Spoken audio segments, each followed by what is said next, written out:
وہ ہے اس کی کمی پہ وہ آ گیا. اور میں آپ کو یہ بھی بتاؤں یہ 5.37% پرانی جی ڈی پی کی بیس کے اوپر ہے. نئی جو جی ڈی پی کی ری بیسنگ ہوئی ہے 2016 کو جو بیس بنایا گیا اس کے حساب سے اس سے بھی زیادہ ہے جو ترقی کی شرح ہے. اب میں آپ کو یہ بتانا چاہتا ہوں کہ جب ہمیں حکومت ملی تو نون لیگ کہتی تھی جی ہم 5.4% پہ چھوڑ کے گئے تھے گروتھ ریٹ.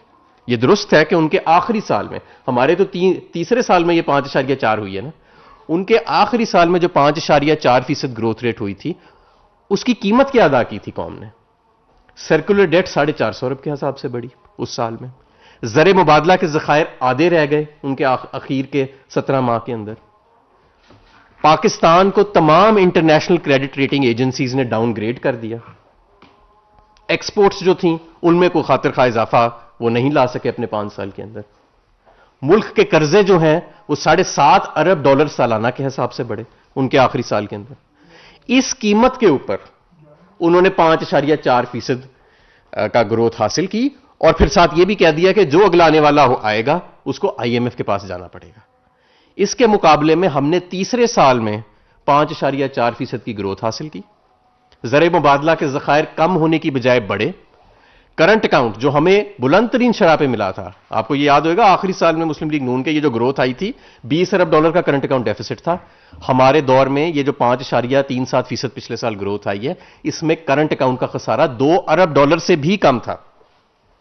تو یہ ایک سسٹینیبل گروتھ, یعنی اچھی مینجمنٹ تو یہ نہیں ہوتی کہ آپ اپنی جیب میں جتنے پیسے ہیں وہ خرچ کر کے دوستوں سے ادھار لے کے اپنے کریڈٹ کارڈ کی ساری لمٹ پوری کر کے آپ لوگوں کو دکھائیں کہ میں بڑی ترقی کر رہا ہوں. آپ کا جو حقیقی معنوں میں ترقی تو تبھی ہوتی ہے نا جب آپ کی ترقی کی شرح بھی بڑھ رہی ہوتی ہے, آپ کے ذخائر بھی بڑھ رہے ہوتے ہیں, آپ کی ایکسپورٹس بھی بڑھ رہی ہوتی ہیں, آپ کی ریمیٹنسز بھی بڑھ رہی ہوتی ہیں اور آپ کا کرنٹ اکاؤنٹ ڈیفیسٹ جو ہے وہ بھی ود ان مینیجبل رینج ہوتا ہے. بٹ ہم نے دیکھا کہ ایسا مسلم لیگ نون کے آخری سال میں نہیں تھا اور ہمارے تیسرے سال میں الحمدللہ ہم نے یہ ہدف اچیو کیا ڈسپائٹ اس کے کہ کووڈ کی عذاب پورے دنیا پہ تھی. اس چیز کے باوجود کہ ہمیں ایک دیوالیہ معیشت ملی تھی, تمام ہماری کریڈٹ ریٹنگ ایجنسیز نے پھر ہماری اس پرفارمنس پہ اکانومی کو اپ گریڈ بھی کیا. تو یہ وہ حقائق ہیں. میں سمجھتا ہوں کہ جو آخری جو نون لیگ کا جو ایک ہجکی تھی یا جو ایک جملہ تھا جو رہ گیا تھا تنقید کا کہ جی ہم 5.4% گروتھ چھوڑ کے گئے تھے, یہ وہ کسی کو نہیں بتاتے تھے کہ وہ بلند ترین کرنٹ اکاؤنٹ ڈیفیسٹ کی قیمت پہ چھوڑ کے گئے تھے. یہ کسی کو نہیں بتاتے تھے کہ سرکولر ڈیٹ میں اضافہ کتنا وہ چھوڑ کے گئے تھے سالانہ. یہ وہ کسی کو نہیں بتاتے تھے کہ مقروض کتنا کر گئے پاکستان کو اس اپنے آخری سال کے اندر. یہ کسی کو نہیں وہ بتاتے تھے کہ ایکسپورٹس کے ساتھ انہوں نے کیا کیا اور ریزروز خاص طور پہ جو زر مبادلہ کے ذخائر ہے کس طرح وہ ان کے آخری سال میں آخری 17 ماہ میں آدھے رہ گئے. تو یہ ساری چیزیں جو ہماری گروتھ آئی ہے, زر مبادلہ کے ذخائر بھی بڑھے ہیں, ریکارڈ ریمیٹنسز آئی ہیں, ریکارڈ ریونیو انکریز ہوا ہے, ایکسپورٹس میں اضافہ ہوا ہے اور کرنٹ اکاؤنٹ ڈیفیسٹ پچھلے سال 2 ارب ڈالر سے کم سطح پہ رہا ہے. اور یہ گروتھ براڈ بیسڈ رہی ہے. ہم نے دیکھا کہ یہ صرف امپورٹ بڑھا کے گروتھ نہیں لی گئی. جو زراعت ہیں 3% سے زیادہ 3.5% کے قریب جو زراعت ہیں اس کے اندر اضافہ ہوا ہے.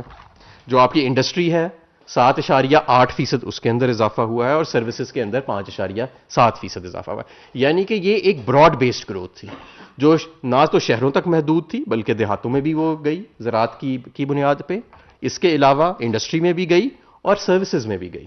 اور آپ کے اکنامک فنڈامنٹلز جو ہیں وہ ایک شدید اکنامک کرائسس کے باوجود وہ ایک ہیلدی انہوں نے ایک سائن جو ہے وہ دکھایا. بلومبرگ کا بھی گزشتہ روز ایک انالیسس آیا ہے. بلومبرگ ایک عالمی جریدہ ہے, اس نے بھی ایک انالیسس دیا جس میں انہوں نے یہ بتایا کہ پاکستان اگلے 10 سال کا جو گروتھ ریٹ ہے وہ پچھلے 10 سال کا جو گروتھ ریٹ تھا اس سے 25% زیادہ ہوئے گا, 30% زیادہ ہوئے گا. یعنی پچھلے سال اگر ایوریج 3.5% تھی تو اگلے 10 سال انہوں نے کہا 4.5% ایوریج رہے گی. تو 3.5% پرسنٹیج پوائنٹ اور 4.5 پرسنٹیج پوائنٹ جو ہے اس کے اندر آپ فرق دیکھیں تو یہ 20 سے 30% کا فرق بنتا ہے. انہوں نے یہ بھی کہا کہ امپلائمنٹ جو ہے اگلے 10 سال میں وہ بلند ترین شرح پہ پاکستان کی جو جاب کریشن ہے, نوکریاں پیدا کرنے کی جو معیشت کی صلاحیت ہے وہ پاکستان میں ہائیسٹ رہے گی. اور ظاہر ہے جب آپ 4.5%, 5% یا 5.37% پہ گرو کر رہے ہیں اور آپ کے باقی اکنامک فنڈامنٹلز بھی ٹھیک ہیں تو ظاہر ہے کہ اس سے ہزاروں لاکھوں کروڑوں نوکریاں سالانہ جو ہیں وہ نکلتی ہیں. اس کے علاوہ میں یہ سمجھتا ہوں کہ جو اب میں مستقبل کی طرف آ جاتا ہوں کہ ماضی میں تو یہ ایک ہدف ہم نے اچیو کر لیا. بہت ساری بیماریاں تھیں جو ہمیں پچھلی حکومت سے ملی. فیٹ ایف کی بیماری ملی ہمیں، جس میں آپ نے دیکھا کہ ہم نے بڑے چھوٹے عرصے میں سب سے زیادہ کمپلائنس کی. آج الحمدللہ دنیا اس کی تعریف کر رہی ہے. ہمیں ایک دیوالیہ معیشت ملی. نہ صرف کہ اس دیوالیہ معیشت کو ڈیفالٹ سے بچایا، یعنی کہ ایک ڈیفالٹ سٹیٹس سے اسے بچایا جو کہ سارے پریڈکٹ کر رہے تھے، بلکہ اس کو ہائی گروتھ ٹریجیکٹری پہ لے کے آئے. کرنٹ اکاؤنٹ ڈیفیسٹ کا جو ایک ہمیں پرابلم ملا تھا، میں نے آپ کو بتایا کہ پچھلے سال $2 ارب سے کم کرنٹ اکاؤنٹ ڈیفیسٹ پہ پاکستان کی معیشت گرو کی ہے. پہلے یہ کہتے تھے کہ جی کرنٹ اکاؤنٹ ڈیفیسٹ کے بغیر پاکستان کی معیشت گرو ہی نہیں کر سکتی. تو ہم نے یہ ثابت کر کے دکھایا کہ $2 ارب کے ساتھ ہم نے 5.4% جو ہے وہ گروتھ ہم نے حاصل کر کے دکھائی. اور اب جو آئندہ جو مستقبل کی جو نوید ہے، جو ہم نہیں دے رہے، جو عالمی اینالسٹس دے رہے ہیں، وہ واضح طور پہ یہ بات کر رہے ہیں کہ مستقبل کے اندر پاکستان کی معیشت سسٹینبلی گرو کرے گی. 4.5% کی اس کی ایوریج ہوئے گی، جو کہ پچھلی ایوریج سے کافی زیادہ 25% جو ہے وہ زیادہ ہے. تو میں سمجھتا ہوں کہ یہ ایک اچھی خبر ہے، اور ہمیں یہ جہاں پہ اتنی نیگیٹیوٹی ہے وہاں پہ یہ اچھی خبر جو ہے اس کو بھی ہائی لائٹ کرنا بہت ضروری ہے. اور اب واضح ہو گیا ہے کہ جو پچھلا سال تھا وہ ایک ہائی گروتھ کا سال تھا. تو یہ جتنے فگرز آتے تھے پاورٹی کے، جو کہ پاورٹی کا تو سروے کوئی نہیں ہوا، اور ورلڈ بینک کا ہی ایک سروے ہوا، اس نے بھی یہ کہہ دیا تھا کہ پچھلے ایک سال کے اندر جو ہے وہ پاورٹی کے اندر کمی آئی ہے. تو وہ سارے جو ہیں اب میرا خیال ہے کہ ان فگرز کے ساتھ الحمدللہ وہ ایڈریس ہوتے نظر آ رہے ہیں. جو کرنٹ چیلنجز ہیں ہمارے سامنے وہ بالکل ہیں. ہمیں معلوم ہے کہ عالمی سطح پہ جو مہنگائی کا ایک سیلاب آیا ہے اس کا اثر پاکستان میں بھی آیا ہے، اور خاص طور پہ جو سیلریڈ کلاس ہے اس پہ اس کا سب سے زیادہ اثر آیا ہے. ہمیں یہ بھی معلوم ہے کہ لوگوں کی جو آمدن میں اضافہ ہوا ہے وہ زراعت میں، تجارت یا کاروبار میں ہوا ہے، سروسز سیکٹر کے اندر ہوا ہے، مزدور کے سطح پہ بھی ہوا ہے جہاں پہ ان کی دہاڑی بڑھی ہے. لیکن جو مڈل کلاس یا سیلریڈ کلاس ہے اس کو جو ہے وہ کرنچ فیل ہوا ہے. اور آئندہ انشاءاللہ تعالی جو ہمارا بقیہ ٹرم ہے اس کے اندر ہم فوکس کریں گے کہ اس سیلریڈ کلاس کو اور ہماری مڈل کلاسز جو ہیں ان تک میکسیمم جو ہے وہ ریلیف پہنچایا جائے. میں یہاں پہ یہ بھی کہنا چاہتا ہوں کہ یہ سفر آسان نہیں تھا. اس سفر کو، ایک دیوالیہ معیشت کو پھر سسٹینبلی ایک سٹرونگ فوٹنگ کے اوپر 5.4% پہ لانے کے لیے، یہ وہ کوئی ایسے عارضی سا نہیں کہ جی کرنٹ اکاؤنٹ بڑھا کے آپ لے گئے. اس کا ہمیں بڑے مشکل فیصلے کرنے پڑے. ہمیں اپنے ایکسچینج ریٹ کو ڈی ویلیو کرنا پڑا اس کے حقیقی ریٹ کے اوپر، یعنی کہ جہاں پہ ماضی کے وزیر خزانہ فون کرتے تھے اور اربوں ڈالر قرضے لے کے جھونک دیتے تھے ایک آرٹیفیشل ایکسچینج ریٹ کو سسٹین کرنے کے لیے، وہاں ہم نے اس پالیسی سے ڈپارچر اختیار کیا جس سے ہماری ایکسپورٹس کو بے پناہ فائدہ ہوا. ہمیں اپنے انڈسٹریلسٹ کے لیے اسپیشلی مختلف قسم کی سکیمز لانی پڑیں، جس سے آپ نے دیکھا کہ پچھلے سال ہماری 10% کے قریب لارج اسکیل مینوفیکچرنگ جو ہے اس کی گروتھ رجسٹر ہوتی رہی. ہمیں اسٹیٹ بینک کے اوپر، ظاہر ہے پہلے ماضی میں یہ ہوتا تھا کہ جو وزیر خزانہ آتا تھا وہ اپنے من پسند انٹرسٹ ریٹ کر دیتا تھا. اب ڈیٹا کی بنیاد کے اوپر اسٹیٹ بینک حقیقت کے اوپر، حقائق کے اوپر انٹرسٹ ریٹ کا تعین کرتا ہے، جس کی بنیاد کے اوپر یہ نتیجے نکلے. سرکولر ڈیٹ کی مینجمنٹ کے لیے آپ یہ دیکھیں کہ جہاں 450 ارب کی سالانہ انکریز آ رہی تھی، آج ہم دگنا کیپیسٹی پیمنٹ کر رہے ہیں. 400 ارب سے 800 ارب کا ہم کرایہ دے رہے ہیں سالانہ بجلی گھروں کا. اس کے باوجود 130 ارب روپے سے بھی کم سرکولر ڈیٹ کا بہاؤ جو تھا وہ ہمارے پچھلے سال کے اندر آیا. اور انشاءاللہ اس سال ایک بہتر بجٹنگ کے ساتھ، فائنانس ڈویژن کے ساتھ مل کے ہم نے بہتر بجٹنگ ایکسرسائز کی ہے. تو ہم انشاءاللہ تعالی جو سٹاک ہے سرکولر ڈیٹ کا جو ابھی تک اکٹھا ہو چکا ہے اس میں بھی ایک اچھی خاصی کمی جو ہے انشاءاللہ وہ تو اس کی توقع رکھ رہے ہیں. تو یہ چند ایک اچھی خبریں تھیں جو میں دینا چاہتا تھا لوگوں کو، ہم پہنچانا چاہتے تھے. میں سمجھتا ہوں کہ ہمیں اب یہ جو ہمارا ایک اچھا مومنٹم جا رہا ہے معیشت کا، ڈسپائٹ چیلنجز، ہمیں معلوم ہے کہ یہ جو ابھی ایک کموڈٹی سائیکل آیا ہوا ہے یہ ایک بہت بڑا چیلنج ہے، لیکن انشاءاللہ اس سال بھی 5.37 5.4 اس کے قریب یا انشاءاللہ تعالی اس سے زیادہ کی ہم توقع رکھ سکتے ہیں گروتھ کی. اور یہی وہ گروتھ ریٹس ہیں، یہی وہ سسٹینیبل گروتھ ریٹس ہیں جہاں پہ ہم سمجھتے ہیں کہ جو ڈی انڈسٹریلائزیشن کا سفر ہے وہ ہم نے ریورس کیا ہے، انڈسٹریلائزیشن کا سفر تیزی سے جا رہا ہے. ایکسپورٹس آپ کی انشاءاللہ تعالی 30 ارب ڈالر کا ہدف حاصل کریں گی. جو آپ کی ورکر ریمیٹنسز ہیں پاکستان کی تاریخ میں پہلی مرتبہ وہ اس سال 30 ارب ڈالر سے زیادہ پہ جائیں گی. آپ کی ٹیکس کی گروتھ 35% زیادہ ہو رہی ہے اس وقت پچھلے سال کی بنسبت. تو یہ ساری جو ہماری معیشت کی اچھی جو انڈیکیٹرز ہیں، میں سمجھتا ہوں کہ اس مومنٹم کو اب ہم نے سسٹین کرنا ہے، اور اگر ہم اس کو سسٹین کرتے چلے گئے تو یہ جو ہم ایک دلدل میں پھنسے رہے ہیں بڑا عرصہ، لو گروتھ کی جو دلدل تھی، جو خاص طور پہ پچھلے 10 سال میں ہم نے دیکھی، تو اس سے ہم انشاءاللہ تعالیٰ نکل کے سسٹینیبل گروتھ پاتھ پہ چلے جائیں گے، کیونکہ اس کے پیچھے جو بنیادی ریفارمز ہیں، جو ریفارمز کیے گئے ہیں، اور وہ ان کے میں آپ کو کچھ چند گنوائے ہیں، اس کے علاوہ بے شمار ریفارمز ہیں۔ اسٹیٹ بینک کی آٹونومی کا ریفارم ہے، مارکیٹ بیسڈ ایکسچینج ریٹ کا ریفارم ہے، اس کے علاوہ کسٹمز پالیسی کو ایف بی آر سے علیحدہ کرنے کا ریفارم ہے، را مٹیریلز کے اوپر ڈیوٹیز کو کم کرنے کا ریفارم ہے، ایک ایگریسو انڈسٹریلائزیشن پالیسی جس کے اندر انڈسٹریل ریلیف پیکج شامل ہے، ٹرف فیسلٹی شامل ہے جس سے آپ کو رعایتی بنیادوں پہ مشینری کے لیے قرضے مل رہے ہیں ہمارے انڈسٹریلسٹ کو، وہ شامل ہے۔ گزشتہ روز ایس ایم ای پالیسی جو آئی ہے اس کا ریفارم جو ہے وہ شامل ہے، ایک فسکل ڈسپلن کا ریفارم جو ہے وہ شامل ہے۔ یہ سارے مشکل فیصلے کر کے آئی پی پیز کی ری نیگوشیشن شامل ہے اس کے اندر، تو یہ سارے جو مشکل فیصلے ہیں یہ کر کے انشاءاللہ تعالی ہم یہاں تک پہنچے، اور آئندہ بھی جو ہمارا جو حصہ ہے ٹرم کا، اور انشاءاللہ اس کے اگلے 5 سال بھی ہم یہ آپ کو بنیادی ریفارمز کا سلسلہ جاری کر کے دکھائیں گے، اور پاکستان کو اسی سسٹینیبل گروتھ پاتھ پہ انشاءاللہ تعالی قائم و دائم رکھیں گے۔ جی سوال ہے؟ نہیں صحیح جی جی سر، آپ نے جو معیشت کے بڑے اچھے اشاریے بتائے ہیں کہ بڑی ہماری جو اسٹرگل ہے اس کے پیچھے پالیسی ریفارمز ہیں جی، لیکن اس کے بارے میں ایک کنفیوژن یہ ہے کہ آپ کہہ رہے ہیں کہ اس کے ثمرات نچلی سطح تک عوام تک ہم پہنچ رہے ہیں، جی، جبکہ جو وزیر خزانہ شوکت ترین صاحب ہے وہ ٹرکل ڈاؤن کے جو ہے نظام، یا جو ٹرکل ڈاؤن کے حوالے سے اس کی مخالفت کر رہے ہیں۔ وہ کہہ رہے ہیں کہ یہ ٹرکل ڈاؤن کی پالیسی ہم اکانومی کی نہیں اپنائیں گے۔ تو یہ ایک تضاد آ رہا ہے آپ کی اسٹیٹمنٹ میں اور شوکت ترین صاحب کی اسٹیٹمنٹ میں، نمبر 1۔ دوسرا سر یہ بتائیں کہ مہنگائی کے حوالے سے آپ نے کہا اس وقت جو اس پورے سال میں بجلی اور گیس کی قیمتیں تو نہیں بڑھائی، بجلی کی قیمتوں میں بہت زیادہ اضافہ ہوا ہے، اس سے بھی مہنگائی بڑھی ہے، اور جو مین فیکٹر ہے جسے آپ مس کر رہے ہیں، بار بار آپ کو بتایا بھی جا رہا ہے کہ جو کارٹلائزیشن ہے اس پر کوئی واضح جو نتائج سامنے ایک سوال پوچھا، 3 سوال پوچھے۔ اچھا جی، سب سے پہلے تو یہ ٹرکل ڈاؤن جو ہے ہمارا، ہم یہ سمجھتے ہیں، ہمارا پاکستان تحریک انصاف کا یہ نظریہ ہے کہ ٹرکل ڈاؤن ایفیکٹ کے ساتھ ساتھ آپ کو گورنمنٹ کو ایکٹیولی سماجی ایسی پالیسیز جو ہیں وہ بھی ساتھ انرول کرنی چاہیے، اور ہم کر رہے ہیں، جس سے گروتھ کے ثمرات نیچے تک پہنچیں۔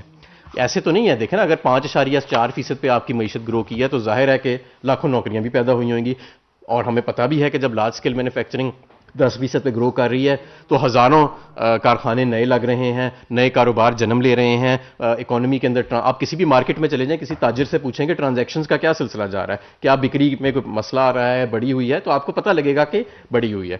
زراعت کے اندر آپ دیکھ لیں، جو 1300 سے ہم 2000 روپے پہ اگر گندم کی قیمت لے آئے ہیں، جب ہم آئے تھے 135 روپیہ ملتا تھا گنے کی، اب 300 250 300 روپیہ گنے کا مل رہا ہے۔ اسی طرح جو دوسرے کراپس ہیں، کاٹن کو آپ دیکھ لیں، کہاں پھٹی کا ریٹ تھا اور کہاں آج وہ 11,000 روپے پھٹی کا ریٹ جو ہے وہ چلا گیا۔ تو ہزاروں ارب جو ہے وہ کاروباری طبقے کو، زراعت، ہمارا 70% جو آبادی ہے وہ زراعت کے ساتھ منسلک ہے، زراعت کی طرف گیا ہے اور نچلی سطح پہ بھی گیا ہے۔ لیکن اس کو مزید بہتر کرنے کے لیے، تاکہ ہمارے جو گروتھ کا جو ایک پیٹرن چلا رہا ہے کوئی ایسا طبقہ اس سے محروم نہ رہ جائے، ہم نے 2 پروگرامز انٹروڈیوس کرائے۔ احساس پروگرام 200 ارب روپیہ پاورٹی سکورنگ کے مطابق مستحق گھرانوں کو دیا گیا، نمبر 1۔ نمبر 2، انصاف صحت کارڈ، جو میں سمجھتا ہوں کہ کے پی کے کامیاب تجربے کے بعد پنجاب پورے میں ایک انقلاب ہے کہ ہر گھر جو ہے، ہر گھرانہ، اس کا ہر فرد 10 لاکھ روپے تک کا مفت علاج کرا سکتا ہے سرکار کے خرچے کے اوپر۔ پرائیویٹ ہاسپٹلز بھی اس میں بے شمار شامل ہیں اور پبلک ہاسپٹلز بھی شامل ہیں۔ یہ سارا کچھ کرانے کی وجہ یہی ہے کہ اس گروتھ کے ثمرات جو ہیں وہ ہر سطح تک پہنچیں، نمبر 1۔ نمبر 2، اس کا مقصد یہ بھی ہے کہ یہ جو عالمی سطح کے اوپر انفلیشن آئی ہے، جس کا ہمیں پوری طرح احساس ہے اور دن رات اس کے لیے کوشش کی جا رہی ہے کہ اپنے لوگوں کو اس سے جتنا محفوظ رکھ سکے کریں، اس سے بھی لوگوں کو پروٹیکٹ کیا جائے، تو ان کو یہ ایکسٹرا اماؤنٹس جو ہیں وہ سپلیمنٹ کی جا رہی ہیں۔ جہاں تک بجلی کا سوال ہے، اس وقت جو مین ہمیں پرابلم آ رہا ہے، دیکھیں، وہ فیول کاسٹ ایڈجسٹمنٹ کا آ رہا ہے۔ فیول کاسٹ ایڈجسٹمنٹ کیا چیز ہے؟ یہ کوئی نئی چیز نہیں ہے جو ہم نے ایجاد کی ہے، یہ کافی دہائیوں سے، 1990 کی دہائی سے یہ چلی آ رہی ہے۔ جہاں آپ کا 60% بجلی آج امپورٹڈ ایندھن سے بنتی ہے، کیونکہ مسلم لیگ نون نے جو زیادہ تر بجلی گھر لگائے امپورٹڈ کوئلے پہ لگائے اور امپورٹڈ ایل این جی پہ لگائے۔ جب ان کی قیمت عالمی منڈی میں اوپر چلی جاتی ہے، پہلے سے تعین شدہ قیمت سے زیادہ، تو پھر پچھلے 2 مہینوں جو آپ نے یونٹس کنزیوم کیے ہوتے ہیں ان کے اوپر اس وقت 4.5 روپے یونٹ فیول کاسٹ ایڈجسٹمنٹ لگ کے آ رہی ہے. اکتوبر کے دسمبر میں لگ کے آئے تھے, نومبر کے جنوری کے بلوں میں لگ کے آئیں گے. تو یہ وہ قیمت ہے جو عالمی منڈی میں جو جاتی ہے. اب اس کے مقابلے میں آپ دیکھیں باقی ساری دنیا میں کیا ہو رہا ہے. آپ نے خود ہی کہا کہ 2019 سے گیس کی قیمت نہیں بڑھی, 5 گنا گیس کی قیمتیں بڑھ گئی ہیں. باقی برطانیہ جیسے امیر ملک میں 20 سے زائد گیس کی کمپنیاں جو ہیں انہوں نے بینکرپسی ڈکلیئر کر دی ہے. آپ بجلی کے بلوں کو دیکھ لیں, باقی کے ملکوں میں کیا ہو رہا ہے. ہمارا 4.5 روپے یونٹ فیول کاسٹ آ رہا ہے, باقی دنیا میں دیکھیں کہ دگنے تگنے ہو گئے ہیں. آدھی فیکٹریاں بند ہو گئی ہیں اس انرجی کرائسس کی وجہ سے کئی ترقی یافتہ ممالک میں. اپنے ارد گرد ذرا ہمسائے میں دیکھ لیں کہ کیا ہو رہا ہے. آپ ذرا دیکھیں کہ انڈیا میں اس وقت کیا کرائسس آیا ہوا ہے اکانومی کا. سری لنکا تقریباً ڈیفالٹ اور بینکرپسی کے قریب ہے. تو یہ, اور ہم دوسری طرف اکانومسٹ کہہ رہا ہے کہ پاکستان کی معیشت, پاکستان کی سوسائٹی نارمل سی انڈیکس میں دنیا کے ٹاپ 3 ممالک میں ہے. تو کوشش کی گئی ہے اور میں سمجھتا ہوں کہ چیلنجز کے باوجود اس کے ثمرات بھی ملے ہیں, اور جہاں تک ممکن ہو سکا ہے ہم نے ہر طبقے کو کوشش کی ہے اس عالمی مہنگائی کے سیلاب سے بچانے کے لیے. لیکن ظاہر ہے کہ یہ ایک کانسٹنٹ سٹرگل ہے.